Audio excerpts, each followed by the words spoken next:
On ne peut faire confiance à une autobiographie que lorsque celle-ci révèle quelque chose de honteux sur la personne qui la raconte.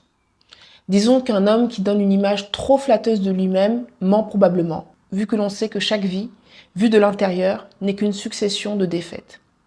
Donc ça, c'est une très belle phrase, très puissante de George Orwell, qui m'a aidé à changer mon rapport à l'échec.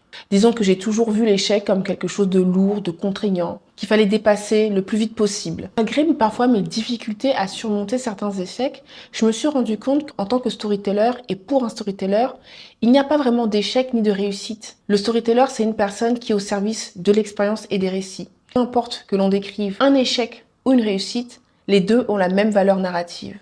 Elles servent justement, elles sont prétexte à raconter des histoires, elles sont prétexte à raconter nos expériences humaines.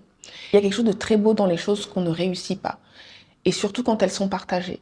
Parce qu'on va se rendre compte que tous nos actes manqués, une fois partagés, nous reconnectent avec les autres. Parce qu'on réalise qu'au final, on n'est pas seul à l'avoir vécu. C'est ce qui nous rapproche. Parce que dans une société où on nous montre toujours le résultat final, la performance ou la perfection, on a l'impression que parfois on est seul dans nos galères et ça augmente même une certaine forme d'individualisme. Quand je parle par exemple de storyteller, je pense à toutes les personnes qui ont un attrait ou une habileté à raconter des histoires à travers leur art. Donc ça peut être des chanteurs, des rappeurs, des musiciens, des peintres, des écrivains, aussi les sportifs. Dernièrement, j'ai eu la chance de faire une interview pour une journaliste new-yorkaise qui vit à Paris et qui m'a demandé justement quelles étaient les figures qui m'inspiraient.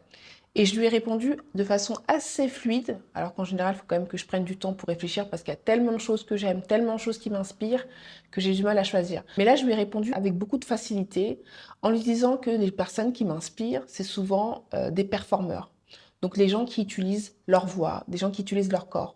Parce que quand vous regardez bien, c'est des individus qui sont authentiques.